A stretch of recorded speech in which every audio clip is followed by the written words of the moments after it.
Tonight, we're diving into the readings for the Feast of the Epiphany. It's a celebration of discovery and revelation. But instead of focusing on stars and supernatural claims, I'll be asking you one simple question. What's your guiding light? Whether your guiding light is kindness, fairness, or the pursuit of truth, this episode will challenge you to find it, to follow it, and share it in ways that inspire others. So if you've ever wondered how small intentional actions can create a ripple effect that touches lives far beyond your own, you're in the right place. Welcome to Mythologizing the Bible, where we'll be taking a look at the three readings from the Christian Bible through the lens of sacred myth.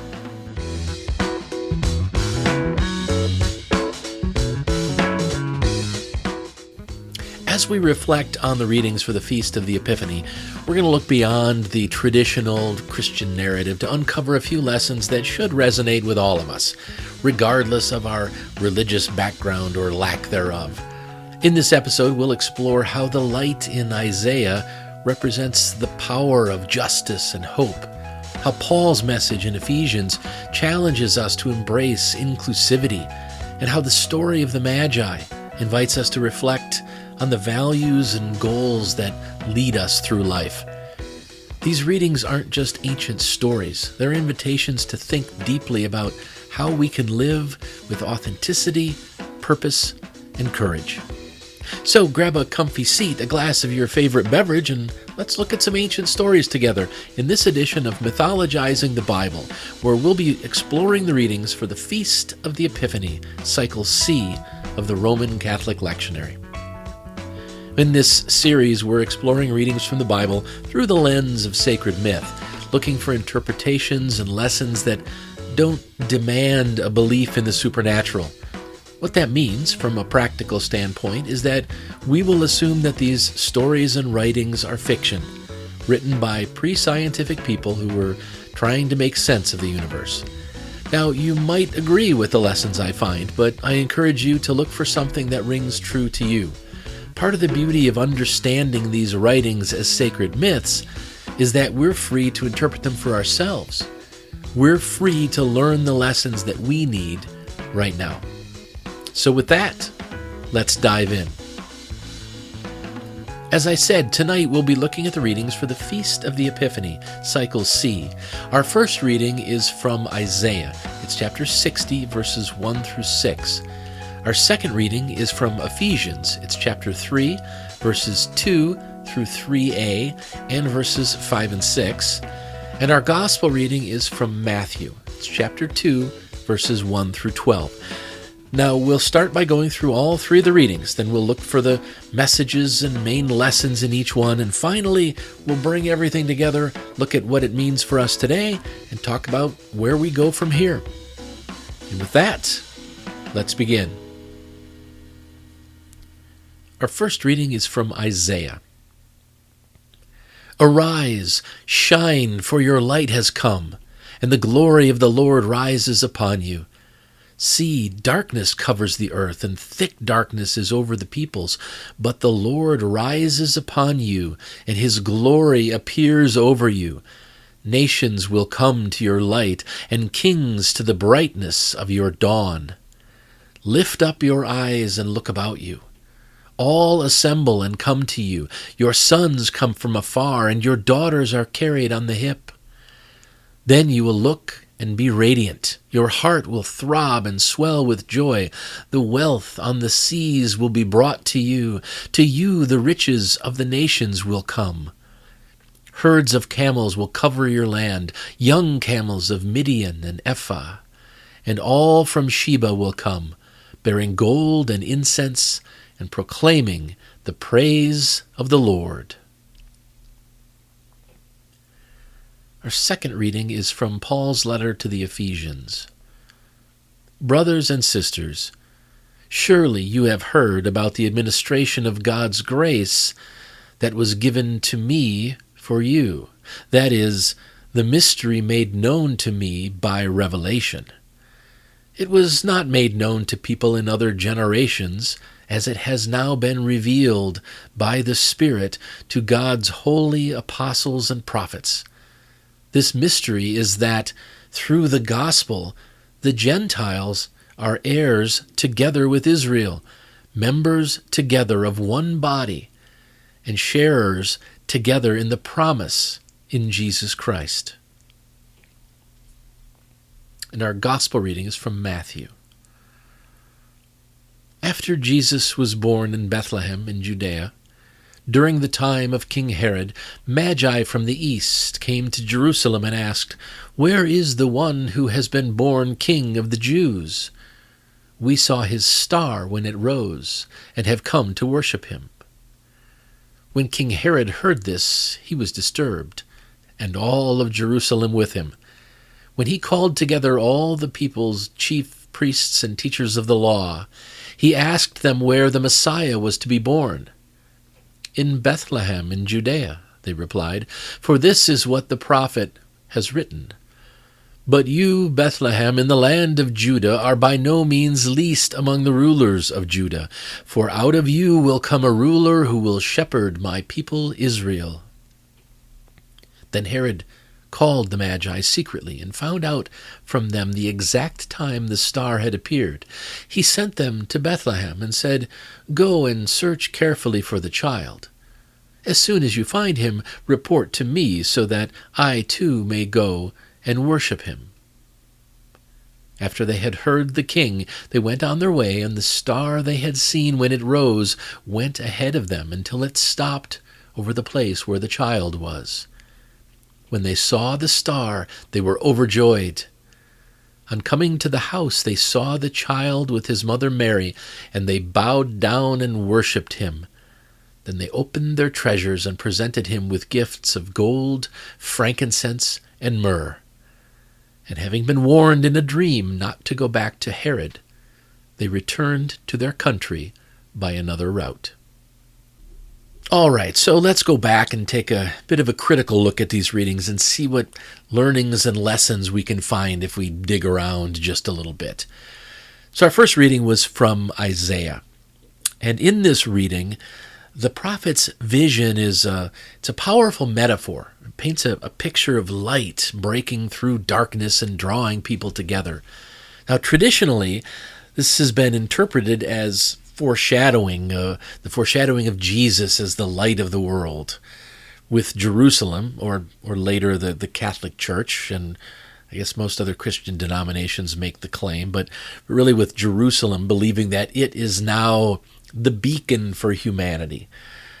But let's set aside the supernatural framing for a moment and focus on what this imagery really means just in human terms. The light seems to symbolize justice and hope, while the darkness represents injustice and despair. This is really a call to action. It's urging us to shine brightly through our commitment to equity and to compassion. When people stand up for what's right, they naturally inspire others to join in. Now, the reading also speaks of abundance, which is symbolized by the gold and camels and riches pouring into Jerusalem.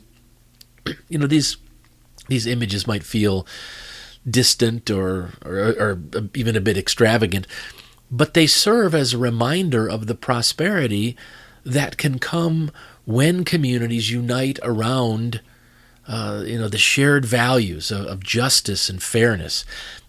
It isn't about material wealth. It's not what this is about. It's about the richness of a society that's built on mutual respect and care for one another.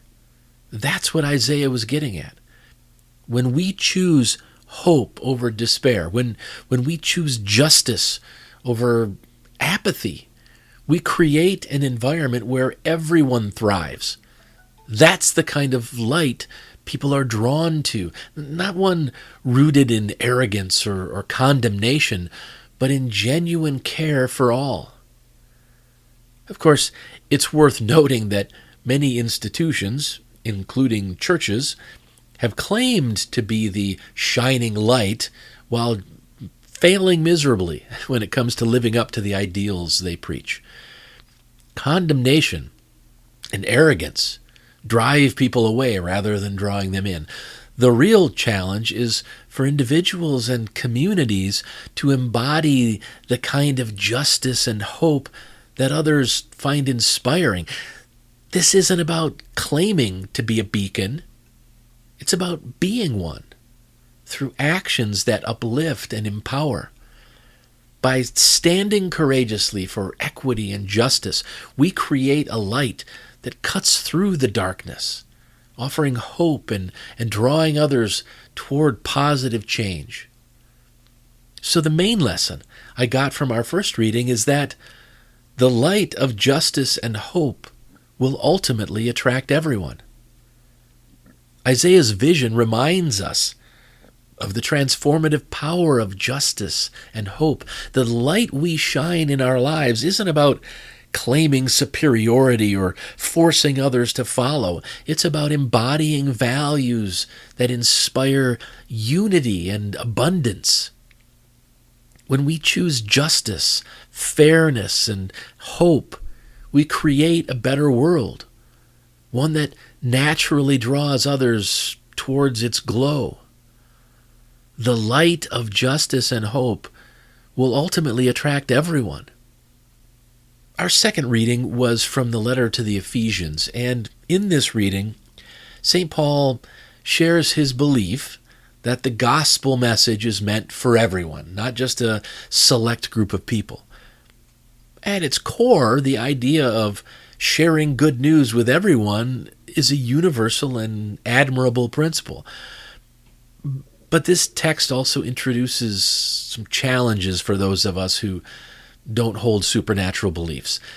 The claim of divine revelation as the source of this message really doesn't offer a logical or evidence-based reason to trust it. And this has led to some troubling behaviors over time.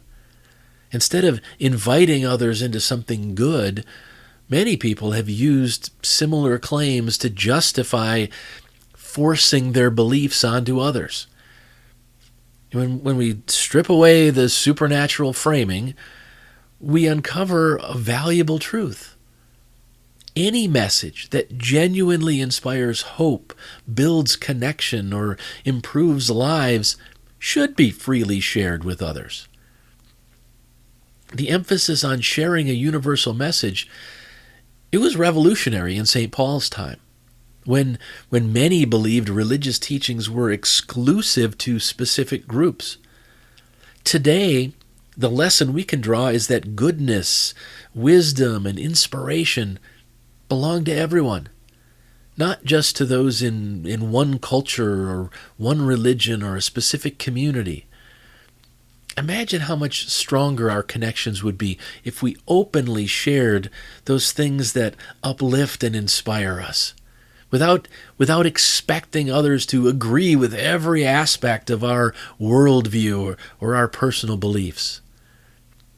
A truly good message doesn't need to be forced. It naturally resonates and it naturally spreads when it improves people's lives. This is what makes sharing openly and freely so powerful. Unfortunately, as history has shown, the way messages are shared can make all the difference. When something good is shared freely and without arrogance, it really does have the power to unite. When it's wielded as a weapon to dominate or exclude, it does the opposite. The challenge for all of us is to focus on sharing in a way that's inclusive, welcoming, and respectful. Whether it's knowledge, hope, or wisdom, when we offer it freely and authentically, it becomes a gift that uplifts everyone it touches. So the main lesson I got from our second reading is that everything good and inspiring should be shared freely.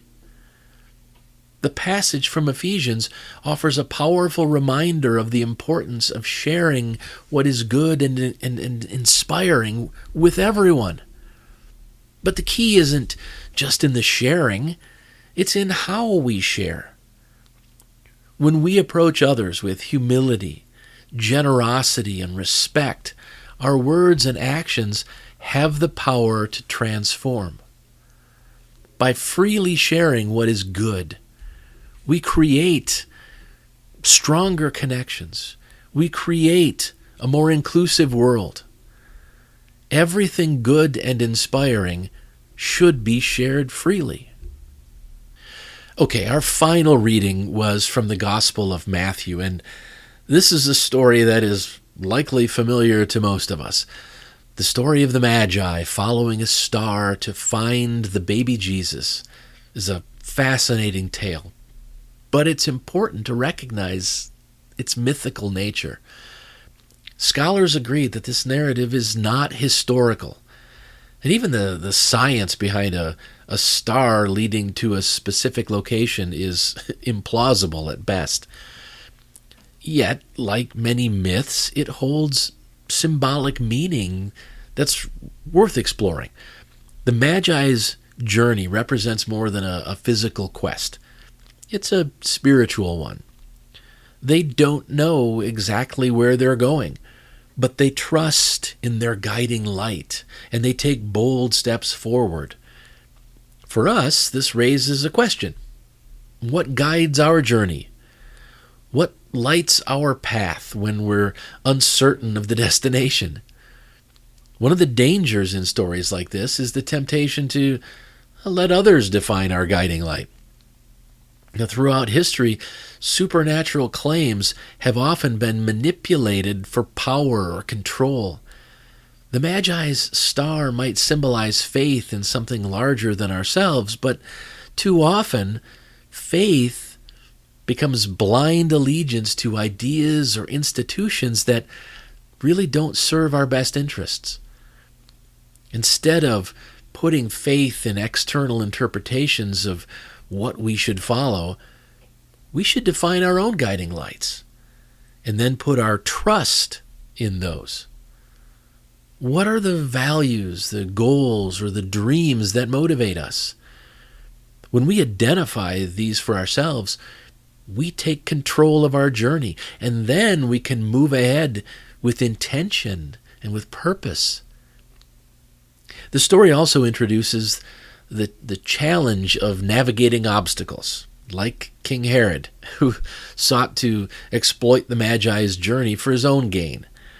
In life, there are always Herods trying to derail us, people or forces that sow doubt, fear, or breed distraction.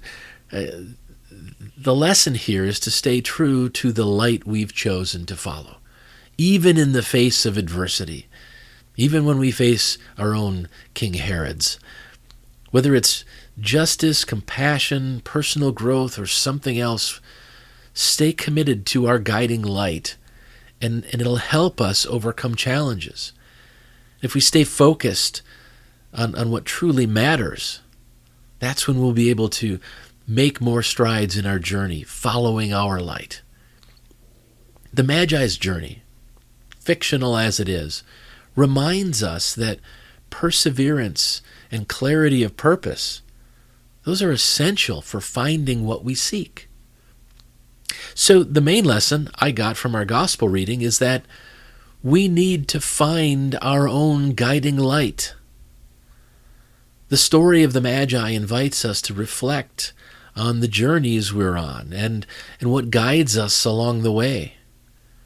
By identifying our own guiding lights, values, dreams, or goals, we take ownership of our path and we stay grounded in what truly matters. This myth challenges us to follow our light, even when obstacles arise, and to trust in the direction it takes us. But it all starts when we find our own guiding light. All right, let's review the lessons we've talked about so far. In our first reading from Isaiah, the main lesson I came away with was, the light of justice and hope will ultimately attract everyone. In our second reading from Ephesians, the main lesson I got was, Everything good and inspiring should be shared freely. And finally, the main lesson I got from our gospel reading was we need to find our own guiding light. Finding our guiding light is about more than just setting a goal. It's about identifying what truly inspires us and then using that to navigate our lives with purpose. When that light is rooted in values like justice, empathy, or generosity, it becomes a beacon not just for us, but for others too. The key is to embody those values and to share them freely, not with arrogance, not by force, but with humility and with authenticity. A light worth following doesn't demand attention. It simply shines, and it draws others toward it naturally. So by choosing to live in a way that uplifts and inspires, we create a ripple effect that builds stronger connections in a more welcoming, hopeful world. So find your light, follow it boldly, and share it generously, because that's how we light up the darkness for everyone. So let's step back and take another look at these readings overall and see if we can figure out what these messages and meanings and lessons, what they really mean to us in our daily lives. To do this, I'll try to answer two questions. So what and now what? Okay, so what? Why should we care about any of this? Well, we should care about this because finding your guiding light is one of the most powerful things you can do. Not because it'll make you famous or put you on a stage, but because it gives your life purpose and direction. Most of us won't start a movement or lead a revolution, but that doesn't mean our lights don't matter. In fact, living according to your values in quiet, consistent ways can create a ripple effect that's far more impactful than you might ever imagine. This is important because it means you need to start by identifying your core values. What do you believe in deeply? What principles guide your decisions and shape how you engage with the world? Let's face it, most people are just winging it. You need to do better than that. And it's more than just picking some nice buzzwords. It's about understanding the assumptions behind those values and owning all of that. When you live in alignment with your values, you create a steady, authentic light that others can see and trust. It's not about being perfect. It's about being intentional. We should care about this because your light shines brightest when your words and actions reflect your values. It's not about shouting your beliefs from the rooftops. It's about living them every day. People notice integrity. They notice kindness. And they notice courage in the way that you treat others and handle challenges. This kind of authentic living is magnetic. It quietly attracts and inspires others without needing to demand their attention. We should care about this because although it's important to support and vote for leaders who align with your values, don't underestimate that ripple effect of your personal actions. You might never run for office. Most of us never will. But your choices could inspire someone who does. A young person observing your strength and courage might grow up believing that they can make a difference.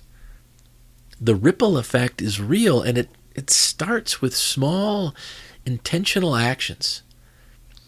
This is important because if enough of us commit to living according to humanistic, compassionate values, our combined lights will shine brilliantly. Yes, it's important to have people leading the way, but it's never about one person doing it alone. It's always about a collective effort to build a better, kinder world. Each individual light adds to the whole.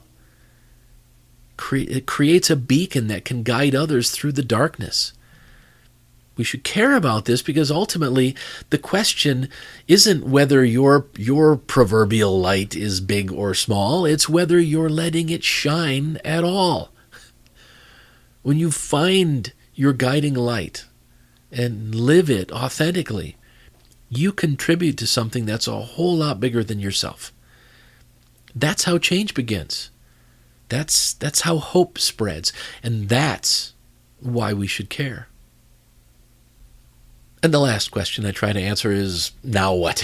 What are we supposed to do? Where do we go from here? Well, let's start by remembering that small, everyday actions we take are the ones that make the most difference, both for us and for those around us. Whether it's a kind word, a small act of generosity, or just being present for someone who needs a listening ear. These moments reflect our guiding light, and they inspire others to do the same. Now, I've asked you to think about and identify your core values a lot in past episodes, so I'm not going to do that tonight. Tonight, I'm going to ask you to be a bit more practical. So with that in mind, here's your question for the week. What are 3 small actions you can take this week to live your values and let your light shine for others? Answering this question bridges the gap between knowing your values and living them in practical, everyday ways. It challenges you to think about how your actions can reflect the principles you claim to hold dear, even in the smallest interactions. Look, I know that most of the folks who listen to these Mythologizing the Bible presentations aren't ready to let their light shine by leading the charge or even making grand gestures. And that's absolutely fine. In fact, it's often the simple, everyday actions that inspire others the most. Holding the door open for someone, sharing a kind word with a stressed-out colleague, or being the one who listens when a friend needs support. These small acts show your guiding light in action. If one of your core values is generosity, buy a cup of coffee for a stranger or donate a little extra to a local charity. If kindness is your guiding light, offering a smile or helping a neighbor with yard work, that can brighten someone's day and remind them that simple goodness still does exist in the world. Now, simple actions not only let your metaphorical light shine, they also encourage others to do the same. For Christians, the Feast of the Epiphany reminds them that what they call the good news is meant for everyone. But a more natural message for everyone is that the core values, when lived consciously through our words and actions, they become a guiding light. And that's not something we should keep hidden. It's meant to be shared. When you commit to these small actions, you'll not only strengthen your own connection to your values, but you'll also create that ripple effect, and it'll touch a lot of other people. These simple acts of generosity, of kindness or support, they show the world what matters to you, and they encourage others to carry that light forward in their own lives. By taking these steps, you'll see how even the smallest actions can make a big difference. And you'll build momentum for living your values with purpose and intention. So let your light shine and trust that even the smallest flicker can illuminate the darkness for someone else. Well, before I wrap things up, I'd like to leave you with one more thought. The Buddha once said, "Thousands of candles can be lighted from a single candle, and the life of the candle will not be shortened." happiness never decreases by being shared. I think this quote beautifully illustrates the power of sharing our guiding light. It reminds us that when we let our values shine through small acts of kindness, generosity, or support, we don't lose anything. In fact, we gain something profound, the opportunity to inspire and uplift others. The idea that light or happiness grows as it's shared directly ties to this week's question, where we reflect on the small intentional actions we can take to live our lives and let our light shine for others. The importance of this quote lies in its simplicity and its universal truth. Just one candle can light thousands without diminishing its own flame. Our actions can ripple outward, creating moments of hope and connection that really do inspire others to do the same. Whether it's a kind word, a thoughtful gesture, or simply showing up with patience and understanding, every small act adds to the collective light in the world.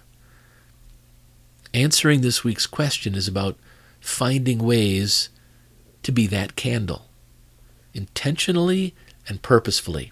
It's about realizing that even the smallest actions rooted in your core values can spark something bigger than yourself. And when you do, you'll see how your light not only guides your own path, but illuminates the way for others as well. All right, we've come to the end of this episode. Thanks for joining me. I'll be back again next week, but in the meantime, I encourage you to engage with our question for the week. And also pay attention to any important lessons you come across, wherever you find them. You'll create a more purposeful and joyful life, and you'll start to feel more connected to the world and the people around you. I hope you enjoyed this episode of Mythologizing the Bible as we did a deeper dive into the readings for the Feast of the Epiphany, Cycle C of the Roman Catholic Lectionary. Remember that even the smallest flicker can illuminate the darkness for someone else. The Bible readings used for this episode are from the Holy Bible New International Version, NIV, copyright 1973, 1978, 1984, and 2011 by Biblica Inc., used by permission, all rights reserved worldwide. Thank you for listening. If you like this content, please consider telling a friend about it. The more people who hear the positive messages I'm sharing, the better. Mythologizing the Bible is a live-streamed series held most Thursdays at 9 p.m. Eastern Time on twitch.tv/thecodaproject. Every week, the audio of these Mythologizing the Bible presentations is released as a podcast. You can find both the podcast and the video versions of the presentations at thecodaproject.com. CODA stands for Creating Our Divine Alignment. When we learn to align our words and actions with our core values, that alignment feels absolutely exquisite. It feels divine. But it's a divine alignment that doesn't require belief in the supernatural. It's a divine alignment we have the ability to create for ourselves.